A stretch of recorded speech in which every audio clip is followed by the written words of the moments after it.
Hello guys, how are you today? This is Amin from Bookers, and today we have another new book. Now let's go for first part of this.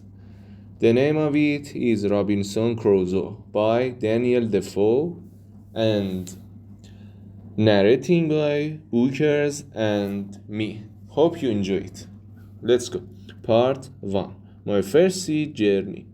Before I begin my story, I would like to tell you a little about myself. I was born in the year 1632 in the city of York in the north of England. My father was German, but he came to live and work in England. Soon after that, he married my mother, who was English. Her family name was Robinson. So when I was born, they called me Robinson after her. My father did well in his business and I went to a good school. He wanted me to get a good job and live a quiet, comfortable life. But I didn't want that. I wanted adventure and exciting life. I want to be a sailor and go to sea, I told to my mother and father. They were very unhappy about this. Please don't go, my father said. You don't will be happy, you know.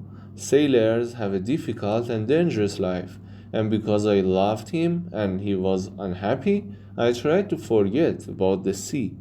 But I couldn't forget, and about a year later, I saw a friend in town. His father had a ship, and my friend said to me, "We are sailing to London tomorrow. Why don't you come with us?" And so on September 1st, 1651, I went to Hull, and the next day we sailed for London. But a few days later, there was a strong wind. The sea was rough and dangerous, and the ship went up and down, and I was very ill and very afraid. Oh, I don't want to die, I cried. I want to live. If I live, I will go home and never go to sea again. The next day, the wind dropped, and the sea was quiet and beautiful again. Well, Bob, my friend laughed. How do you feel now? The wind wasn't too bad. What? I cried. It was a terrible storm. Oh, that wasn't a storm, my friend answered. Just a little wind. Forget it. Come and have a drink. After a few drinks with my friend, I felt better. I forgot about the danger and decided not to go home. I didn't want my friends and family to laugh at me. I stayed in London for some time, but I still wanted to go to sea. So when the captain of a ship asked me to go with him to Guinea in Africa, I agreed, and so I went to sea for the second time. It was a good ship and everything went well at first, but I was very ill again. Then, when we were near the Canary Islands, a Turkish pirate ship came after us. They were famous thieves of the sea at that time. There was a long, hard fight, but when it finished, we and the ship were prisoners. The Turkish captain and his men took us to Saleh in Morocco. They wanted to sell us as slaves in the markets there, but in the end, Turkish captain decided to keep me for himself and took me home with him. This was a sudden and terrible change in my life. I was now a slave and this Turkish captain was my master. Part 2. Down the coast of Africa. For 2 long years I lived the life of a slave. I worked in the house and the garden, and every day I planned to escape, but it was never possible. I thought about it day and night. My master liked to go fishing in a little boat, and he always took me with him. A man called Mowgli and a young boy also went with us. One day my master said to us, "Some of my friends want to go fishing tomorrow. Get the boat ready." So we put a lot of food and drink on the boat, and the next morning we waited for my master and his friends. But when my master arrived, he was alone. "My friends don't want to go fishing today," he said to me, "but you go with Molly and the boy and catch some fish for our supper tonight." "Yes, master," I answered quietly, but inside I was excited. Perhaps now I can escape. I said to myself, my master went back to his friends and we took the boat out to sea. For a time we fished quietly and then I moved carefully behind Mowgli and knocked him into the water. See him, I cried, see him to the shore.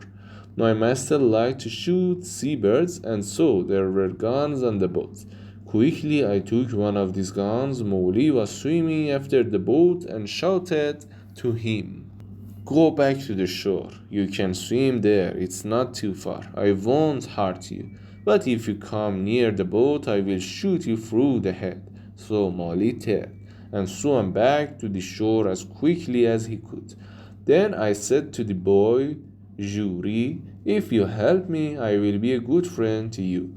If you don't help me, I will push you into the sea too. But Yuri was happy to help me. I will go all over the world with you, he cried. I wanted to sail to the Canary Islands, but I was afraid to go too far from the shore. It was only a small boat, and so we sailed on south for some days. We had very little water, and it was dangerous country here with many wild animals.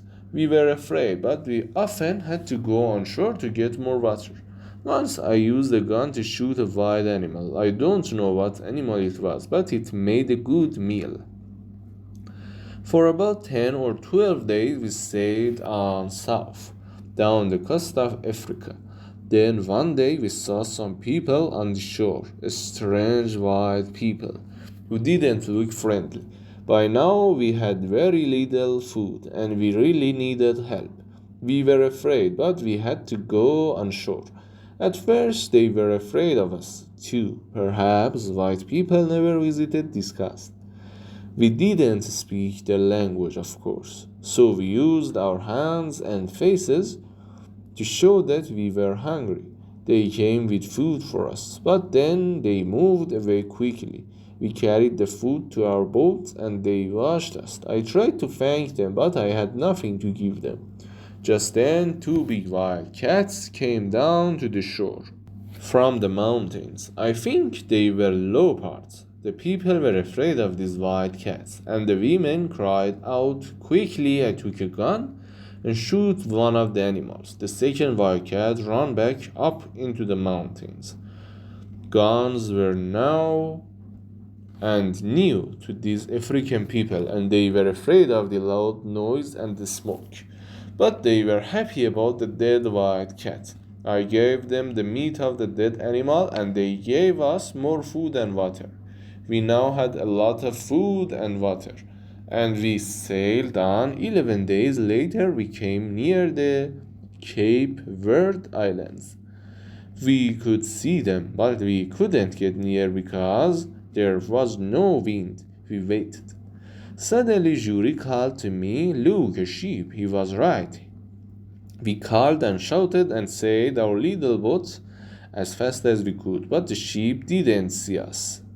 Then I remembered the guns, which made a lot of smoke. A few minutes later, the sheep saw us and turned. When we were on the ship, the Portuguese captain listened to my story. He was going to Brazil and agreed to help me, but he wanted nothing for his help. No, he said. When I tried to pay him, perhaps one day someone will help me when I need it. But he gave me money for my boat, and for Juri too. At first, I didn't want to sell Juri as a slave. After all our dangerous adventures together, but Juri was happy to go to the captain, and the captain was a good man. In 10 years' time, he said Juri can go free. When we arrived in Brazil 3 weeks later, I said goodbye to the captain and Juri and left the ship and went to begin a new life. And that was the end of Robinson Crusoe Part 1. Thank you for listening me and don't forget to like and subscribe my channel. I need your support to improve my way. Thank you, and by the way, don't forget to write down your comments and opinions about my narrating, about my sound, about my books that I choose. And that's all. Thank you so much and goodbye until tomorrow. Bye.